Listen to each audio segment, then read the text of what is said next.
ګوره جي دا بیټري ده، دا فرض کړه ډېره ډکه شوې م ده، کرنټ پکې ډېر دی، سولر ورته لګېدلی دی او دا فول کرنټ نه ډکه ده. دې کې ګیس دی او که زه د دې کرنټ داسې چک کومه نو دا ما باندې پټاویږي ځکه چې دا ګرمه ده. ګوره جي داسې سپارک دی، ګورئ دا سپارک وینئ ته، دا وګوره دا سپارک دی.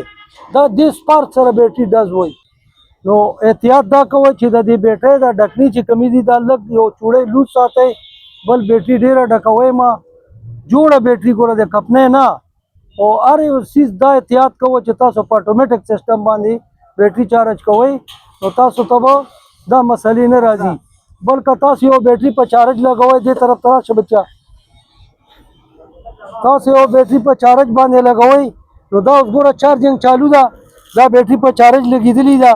اوس به زه دې ته څه طریقه کار کوم، دا ټینګر ما آف کو او دا تار ما لرې کو نو دی بس بلاست کېږي نه، ځکه چې دا دې کې ګرمې بیټرۍ هم شته. او که زه دا ټینګر آن کړم، داسې آن یې کړم او دا تار زه دلته لګوم نو د بلاست خطره ده ډېره زیاته. دا طریقه کار کوئ چې تاسو چارجر سوچ وباسئ او د بیټرۍ استعمال چې کوئ نو احتیاط کوئ چې تاسو د بیټرۍ تار لوډ وروستو لګوئ او د بیټرۍ تار اول لګوئ. لکه لیټونه پې وروستو آن کوئ، پکۍ پې وروستو چالو کوئ نو هغې نه مخکې د بیټرۍ تار لګوئ نو تاسو باندې به بلاست کېږي نه.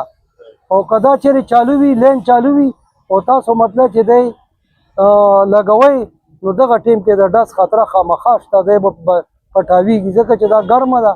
او دې سره چې سپارک وشي، ګوره جي داسې سپارک دی، ګورئ دا سپارک وینئ ته، دا وګوره دا سپارک دی. دا دې سپارک سره بیټري ډز وایي، بل هېڅ څیز سره نه وایي. بل بیټري چک کوئ مه، کرنټ مه چک کوئ نو تاسو ته به دا مسلې نه جوړېږي.